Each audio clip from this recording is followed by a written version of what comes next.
September 20th, 1944, Saint-Mihiel, France. A German panzer commander scanned the morning sky through his cupola hatch, watching for the inevitable. American fighter-bombers, the Thunderbolts and Mustangs that had been systematically destroying Wehrmacht armor across France since D-Day. What he didn't expect, what no German tanker could have anticipated, was the tiny, fabric-covered aircraft diving toward his column at barely 100 miles per hour, 6 bazooka tubes bristling from its wings like the quills of an angry porcupine. The Piper L-4 Cub was not a weapon of war. It was a liaison aircraft, a glorified civilian trainer pressed into military service for artillery spotting and observation. With a 65-horsepower engine barely stronger than a modern lawnmower, a maximum speed slower than most cars on a highway, and a structure made of steel tubing covered in fabric that a good pocket knife could penetrate, it had no business hunting tanks. But Major Charles Carpenter, a high school history teacher from Illinois who had never imagined becoming a warrior, was about to prove that audacity and innovation could transform the impossible into the inevitable. The story of how a history teacher armed the world's most harmless aircraft with anti-tank rockets and terrorized the German army begins not with military genius or engineering brilliance, but with sheer frustration and the uniquely American belief that any problem can be solved with enough creativity and firepower. Charles Carpenter had been teaching history at a high school in Illinois when Pearl Harbor was attacked. Born on August 29, 1912 in Edgington, Illinois, he was 29 years old, married with 2 children, and could have avoided military service entirely. But Carpenter, like thousands of American men in December 1941, felt the pull of duty stronger than the comfort of safety. He enlisted in the Army Air Forces in early 1942, hoping to become a fighter pilot, imagining himself in the cockpit of a Mustang or Thunderbolt, engaging German fighters over Europe. The reality was less glamorous. Carpenter's age and the Army's needs directed him toward liaison aviation, the unglamorous, often overlooked branch of military aviation that flew small observation planes for artillery spotting, reconnaissance, and courier duties. He was assigned to fly the Piper L-4 Grasshopper, the military version of the Piper J-3 Cub, America's most popular civilian training aircraft. The L-4 was not designed to inspire confidence in combat. It weighed only 640 to 765 pounds empty, roughly the same as a small motorcycle. Its Continental 0173 engine produced exactly 65 horsepower, less power than many World War I fighters. Maximum speed was approximately 87 to 92 miles per hour in level flight, slower than a modern highway speed limit. The aircraft had no armor, no guns, and no self-sealing fuel tanks. A single rifle bullet through the fabric fuselage or the pilot's unprotected body could end a mission instantly. Carpenter arrived in Europe in July 1944, assigned to the 4th Armored Division. His unit was in France, supporting General George Patton's Third Army as it raced across the country following the breakout from Normandy. Carpenter's job was simple: fly ahead of advancing American forces, spot German positions, direct artillery fire, and report enemy movements. It was important work, critical even, but it was not combat, at least not in the traditional sense. Flying low and slow over enemy territory in an unarmed fabric aircraft was its own kind of terror. German infantry would fire at the little observation planes with rifles and machine guns. Anti-aircraft gunners, though usually focused on higher-altitude threats, would occasionally take shots at the Cubs for target practice. The pilots had no defense except evasion, dodging, weaving, staying low enough to use terrain for cover but high enough to see enemy positions. Carpenter flew these missions daily through August and September 1944. watching American armor advance and German forces retreat. But he also watched something else. He watched German tanks escape. When American infantry encountered enemy armor, they would call for air support. Thunderbolts or other fighter bombers would arrive sometimes if they were available, if the weather cooperated, if the target could be clearly identified. But often the tanks would be gone by the time the fast movers arrived, disappeared into woods or villages where aerial attack was difficult. Carpenter, circling overhead in his slow, low Cub, could see exactly where the German armor was hiding. He could see the tanks that American ground forces couldn't reach, the panzers that artillery couldn't hit because forward observers lacked direct line of sight. He had the perfect vantage point, the ideal position to attack, but he had no weapons. The frustration gnawed at him. A history teacher turned pilot, Carpenter understood that wars were won through innovation and adaptation. The great military leaders throughout history, the subject he had taught for years, had succeeded not by following doctrine blindly, but by recognizing opportunities and seizing them with whatever tools were available. In September 1944, Carpenter approached his commanding officer with an idea that seemed, on its face, completely insane. He wanted to mount bazookas on his Piper Cub.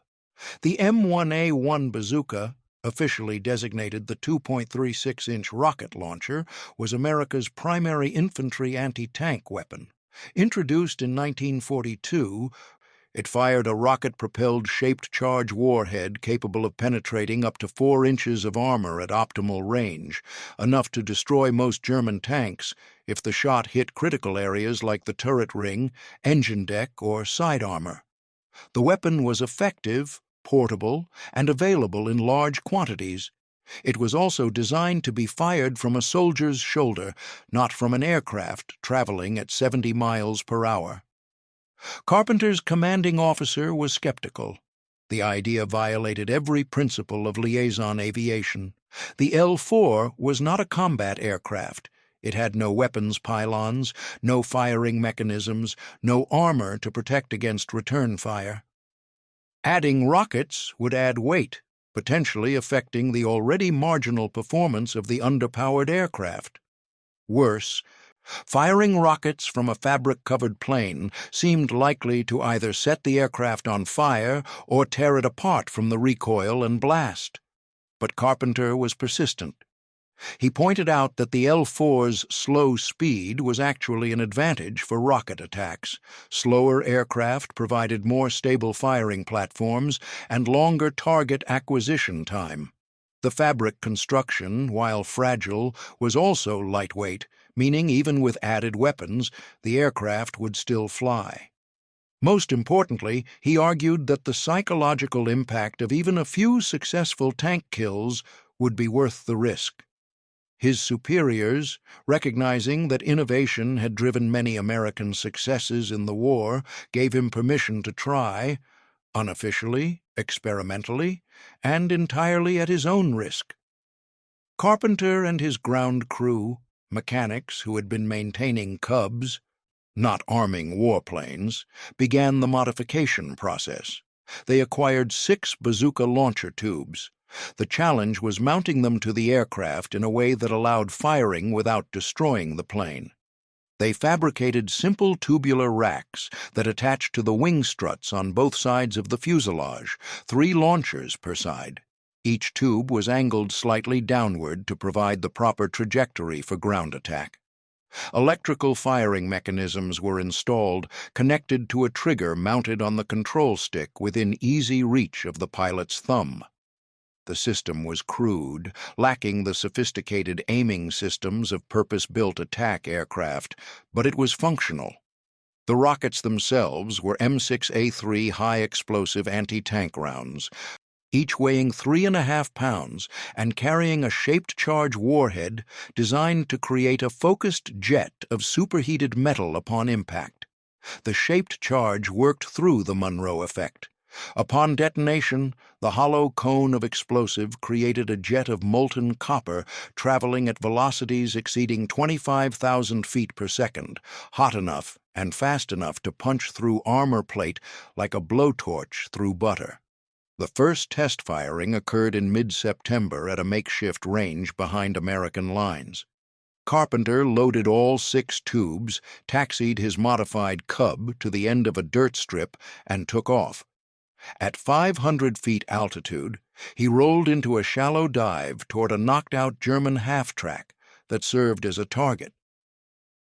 At 300 yards range, close enough to clearly identify the target but far enough to avoid ground fire in combat, he pressed the firing button. The rockets ignited with tremendous force. The electrical ignition fired all 6 rockets simultaneously. The blast and smoke momentarily obscured his vision. The recoil, lighter than expected due to the rocket motor's sustained burn, reducing the impulse shock, pushed the nose up slightly but didn't threaten control. The fabric covering on the wings rippled from the exhaust but didn't tear or burn. The rockets found the general target area. 2 hit the half-track directly. The shaped charges detonated with sharp cracks, punching holes through the vehicle's armor. The test was a success. Word of Carpenter's armed Cub spread quickly through the 4th Armored Division.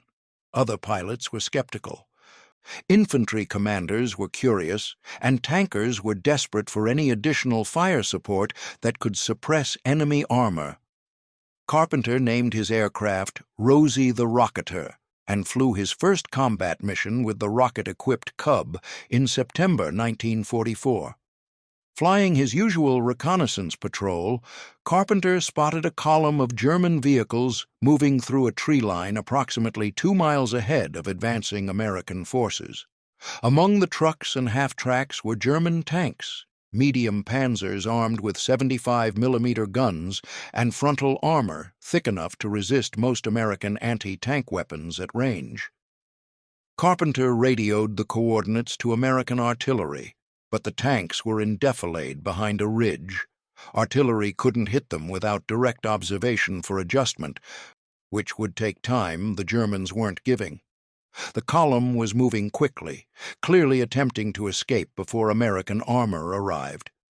Carpenter made his decision. He circled around to approach from the east, putting the morning sun behind him.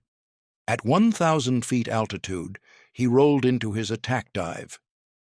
The tiny Cub, descending at a shallow angle to keep airspeed low enough for controlled flight, must have appeared utterly harmless to the German soldiers below, if they noticed it at all.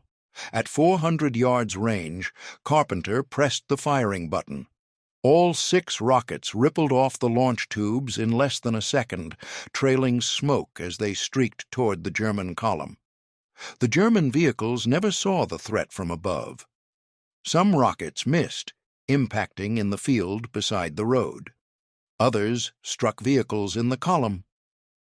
A half-track was hit, detonating against its thin side armor and transforming the vehicle into a fireball that killed everyone inside instantly.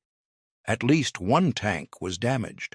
The shaped charge penetrated armor where it was most vulnerable, the top armor where German tanks were most exposed. Engine fires spread rapidly.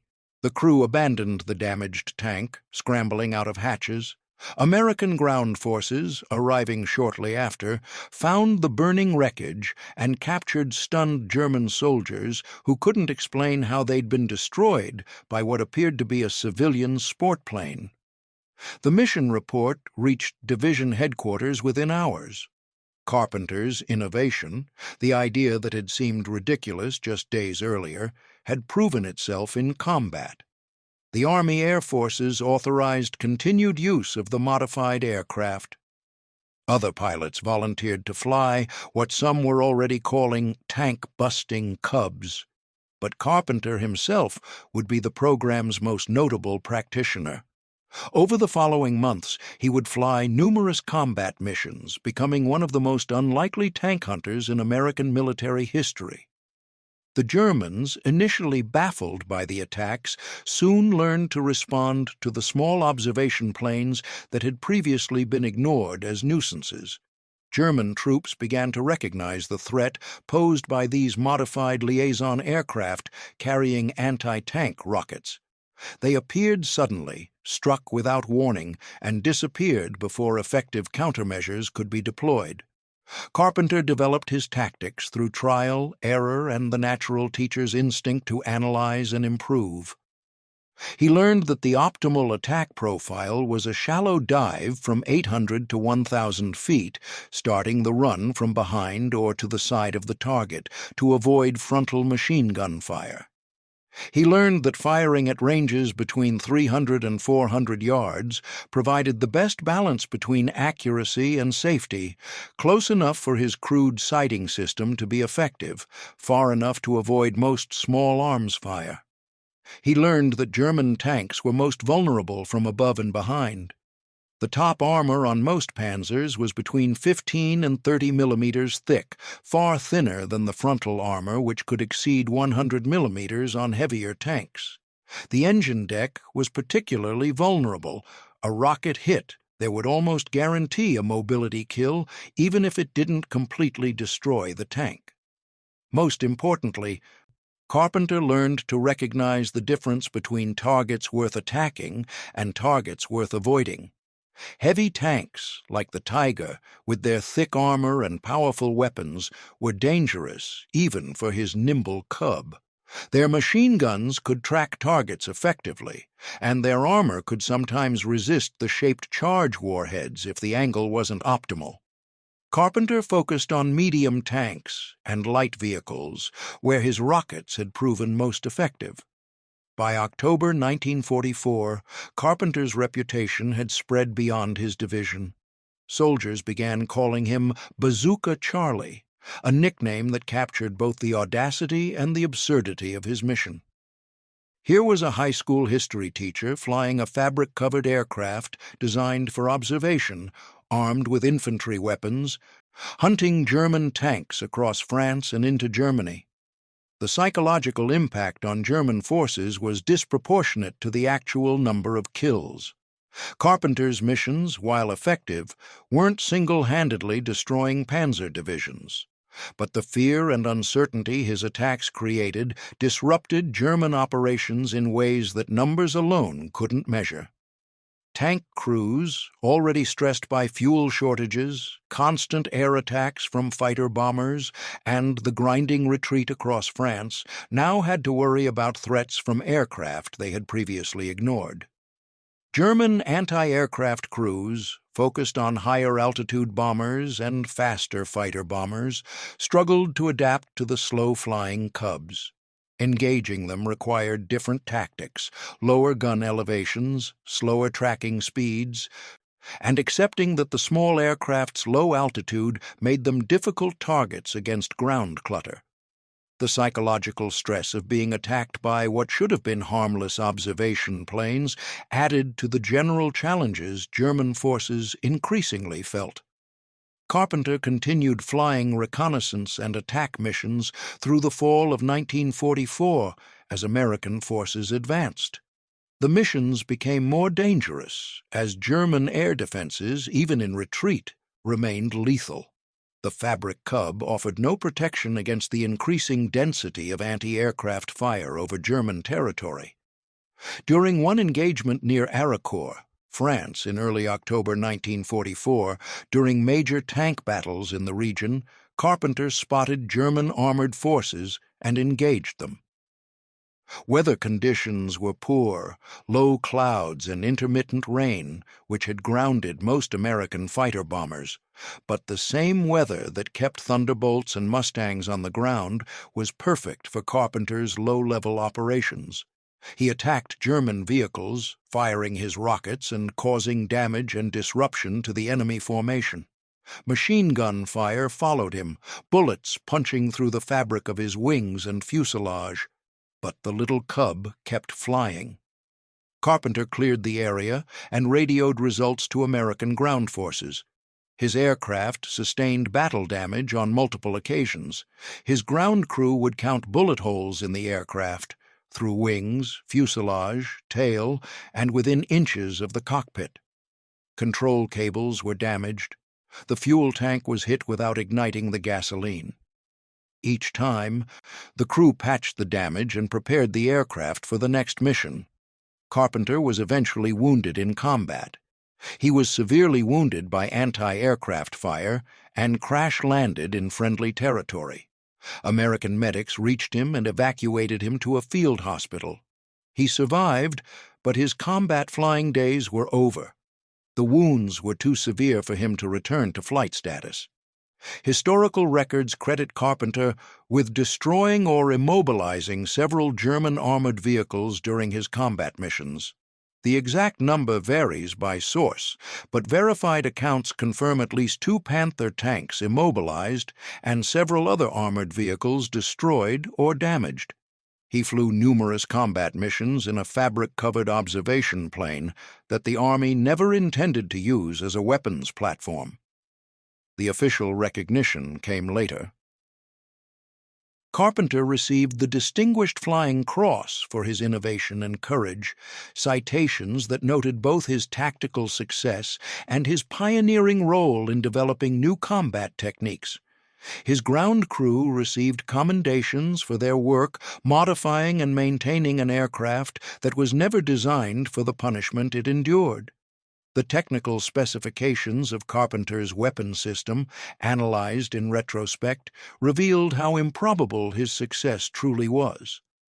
The Piper L4 Grasshopper had a maximum takeoff weight of approximately 1,100 to 1,300 pounds, including pilot, fuel, and equipment. Each bazooka launcher tube weighed approximately 15 pounds.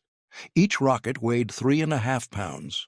Fully loaded with 6 tubes and 6 rockets, Carpenter's modification added roughly 120 pounds to the aircraft, a significant percentage of its maximum takeoff weight. This additional weight reduced the already marginal performance of the 65-horsepower engine. Maximum speed dropped, rate of climb decreased. Range was reduced because the heavier aircraft burned more fuel. Takeoff distance increased because the underpowered engine needed more runway to accelerate the heavier mass. Yet, despite these performance penalties, the modified Cub remained flyable and, crucially, effective. The slow speed that seemed like a disadvantage actually provided a stable firing platform. The lightweight structure that seemed fragile proved surprisingly resilient. Bullet holes through fabric, while alarming, rarely caused catastrophic failure. The simple construction meant that battle damage could often be repaired quickly with basic tools and materials. The M6A3 rockets themselves were remarkably effective given their infantry origin. The shaped charge warhead, designed to be fired at ranges under 100 yards from a shoulder-mounted launcher, performed well when fired from aircraft at 300 to 400 yards. The stabilizing fins kept the rockets flying relatively straight, despite being launched from a moving platform. The electrical firing system, though crude, proved reliable even in combat conditions. The fabric covering of the L4's wings and fuselage proved reasonably resistant to the rocket exhaust.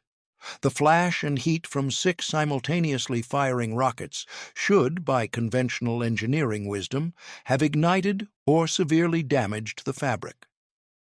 But the brief duration of the rocket motor burn, less than half a second, and the positioning of the launch tubes away from direct contact with the fabric meant that damage was minimal.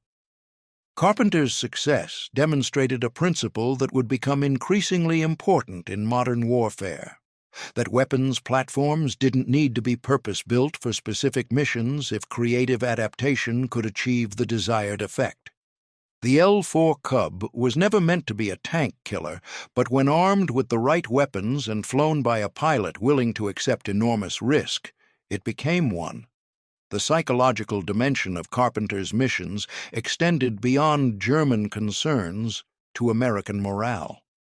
Soldiers on the ground, watching the little fabric plane dive toward German armor and emerge trailing smoke and rocket exhaust, found inspiration in the sheer audacity of it.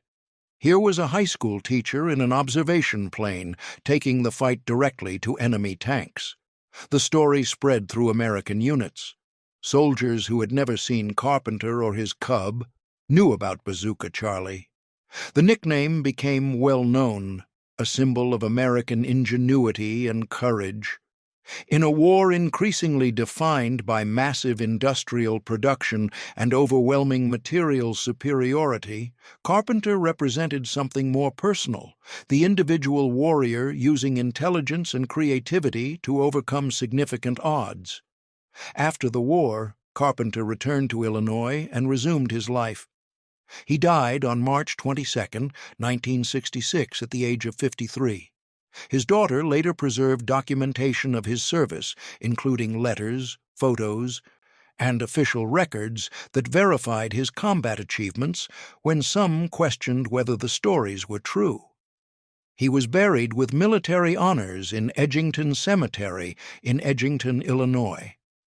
His legacy remained as one of World War II's most remarkable examples of individual initiative and creative problem-solving in combat. The surviving L-4 Cubs that saw service in World War II are now museum pieces, restored and preserved as examples of the small aircraft that performed liaison duties.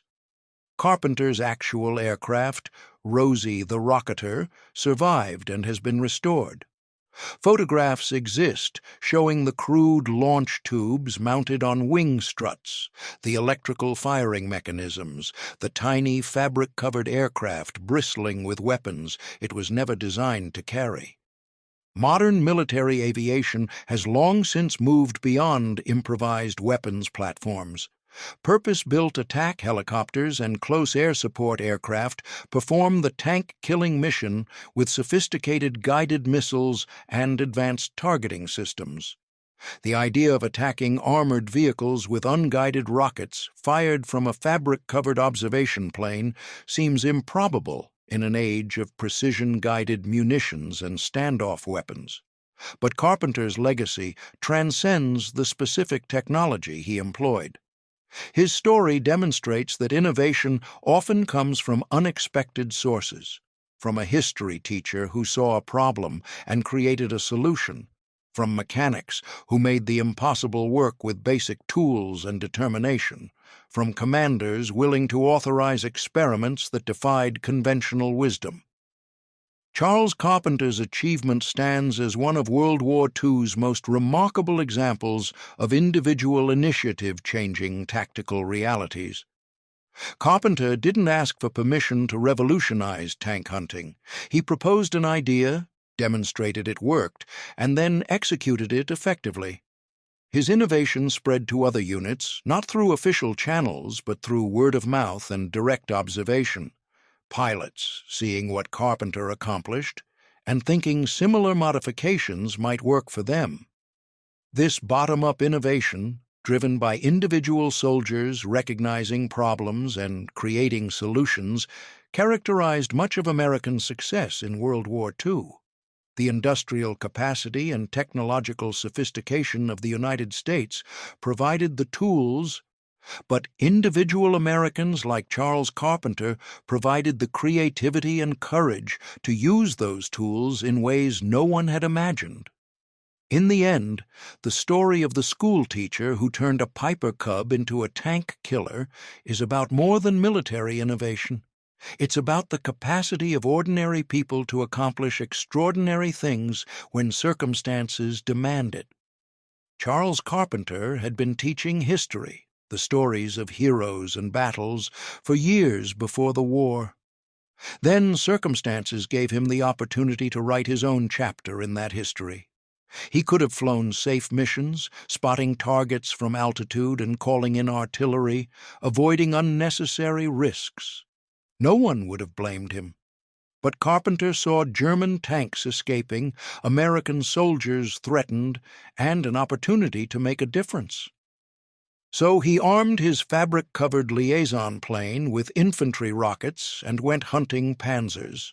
Several German armored vehicles destroyed or immobilized by a high school history teacher flying a fabric-covered observation plane armed with infantry rockets. That was Bazooka Charlie. That was American innovation in its purest form, audacious, improvised, and determined.